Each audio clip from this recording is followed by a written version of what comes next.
Hi, Julia Watts here. Welcome to my YouTube channel. We're continuing with our stencil techniques today, and we're going to do a technique which I've shown before as a background, but I've used a stamp instead, and we're going to use a stencil this time. And the actual technique is called Jacob's Coat, which was taught to me many years ago by Sue Wilson, but I haven't done it with a stencil before, so let's see how it works. So I'm going to be using the Sentimentally Yours 6x6 stencil Sophistication. I'm also going to be using paper from the Sentimentally Yours Delightfully Daisy paper pad. I do have just a couple of these left, and this paper pad, you can see the designs there. There are 8 designs and there are 5 sheets of each, and it's 40 sheets in total. They're all A4 and they're 190 GSM. They are litho printed, which is the best quality that you can get, as you'd expect from Mr. M. And the one I've chosen is this one here. This sort of, I think it's like a wallpaper design. Yes, so obviously you can use any of them. I've just trimmed it a wee bit, and we're going to pop our stencil on here. And I've not trimmed it to size, but I've trimmed it so that I've got somewhere to put my tape. So we do want to make sure that we put the stencil on fairly straight. In fact, let's do it this way because I've got more space up there. And I'm just going to do it top and bottom. See if I can get it straightish. Doesn't really matter. So you could just ink through the stencil, which would be really nice. But we are going to ink through the stencil, but we're going to do something slightly different. Oh, I've forgotten to do something. Hang on a sec. Where's my anti-static bag? There it is. Turn that over a second. Anti-static. Everything I'm using you'll find on my website, juliawattscrafts.co.uk, the shipping to UK addresses. You'll also find them over at Honeypot Crafts as well. So we're just anti-static in, because we are going to be using embossing powder. And go on with this, back on there, and we can put the bottom one on. You will find some embossing powder will stick to the where you've had the tape, but it's fine. It's not a problem because obviously I've trimmed it a bit big. Okie dokie. So we're going to be using Versamark. Let's get rid of that. We're going to be using Versamark. Oh gosh, what professional. I don't look at the screen very often. That's the problem. Yeah, Versamark, which is a sticky ink pad. And we use it for embossing powders and for mica powders and any sort of pigment powder. It's not a glue, it's just a sticky ink. So I'm using an applicator tool. Obviously I can't see where I'm going. I have re-inked this, so hopefully it's nice and juicy. I'm not going to be too stressed if I don't actually get the whole design. As I said, not tried this with the stencil before, and what better time to try it in a video? Why not? Why not indeed? I'm not bothered if it goes over the edge. Again, we're going to trim it down because the stencil design doesn't go quite to the edge. I'm trying to be methodical as to where I'm going with my ink. I don't know if I've done up there yet. I don't think I have. So I'm using the applicator tool. This is the Woodware applicator tool and sponge. Again, you'll find them on my website. Rather than a brush, because I don't have a spare brush anyway. And I can just pop this in a bag and label it Versamark and just keep reusing it for Versamark. Obviously you can do this with any stencil. Hair of some sort there. Do it with any stencil. We've got the DL stencils as well, which coordinate from Sentimentally Yours. Did I do that one? I think I did. We'll do it again just in case. it does stay sticky for quite a while. It's not sticky like your flitter glue for your flake, but it's kind of sticky for powders. It does stay a while, but you know, you don't kind of do it and then go off for 3 or 4 hours and then come back and expect it to work, because it won't. I think we're down here now.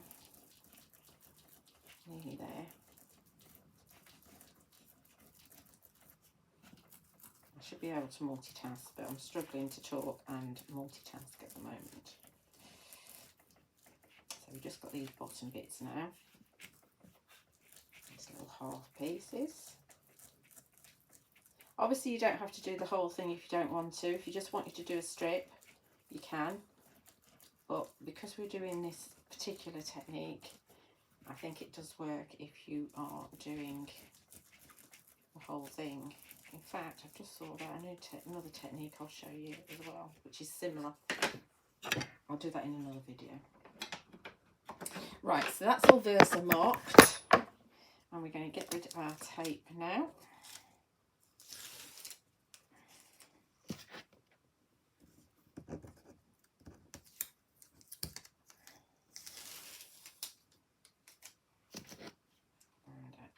Stencil up. It's not the same as having texture medium on there. You can't really see anything, but this is where the magic happens. So let's have a piece of paper. Have I got one? Probably not.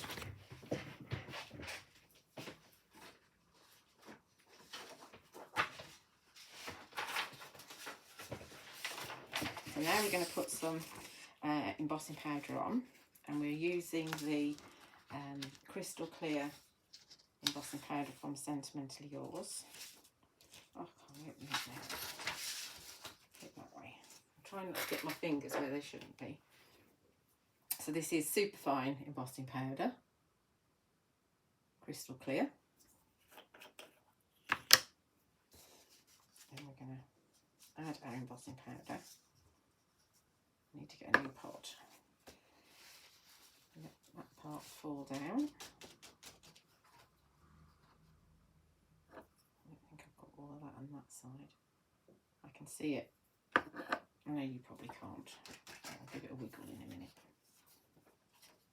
Again, I'm trying not to put my fingers where they shouldn't be. Most of it goes back in the pot. I need to do that to do the other half. I can just hold the end bit. Just go all the way across and then let it drop. Then we should be pretty much coated. I don't know if you can see now. Tiny little bit, okay? Put this back in the pot. And then I'm going to heat set it. Right, I've just heat set it. Again, be very methodical as to where you go. So now you can hopefully see you've got that glossy, and you can just about see the pattern over it. We're going to make that pattern pop now. Okay, obviously give it a few seconds to actually dry.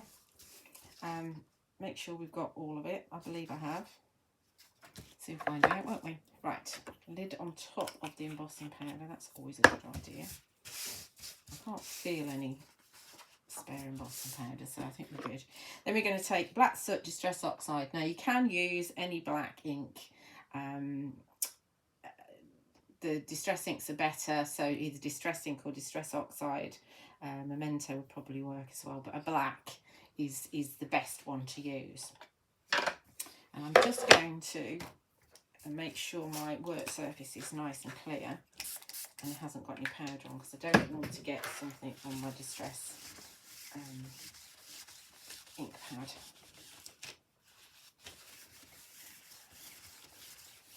Okay, then we're going to take direct to paper your distress oxide, and the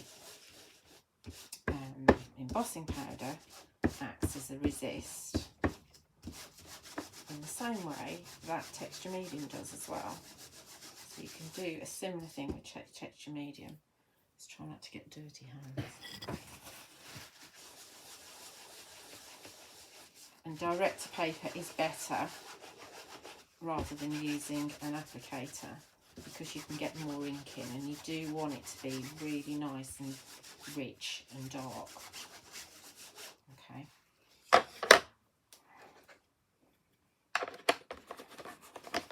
Now we're going to buff that up with a piece of kitchen roll, and I need another piece of kitchen roll to hold it. And now we're taking the excess ink off the top of your embossing powder, and you're making that design that you've used the stencil with pop. So now that background paper is totally transformed and makes, I think, an absolutely stunning background.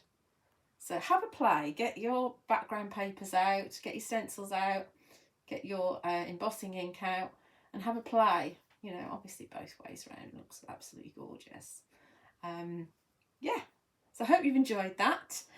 Don't forget, you'll find everything I've used, including the Delightfully Daisy paper pack and the Sophistication stencil, plus the Versamark and the Distress Oxide, all on my website, juliewattscrafts.co.uk.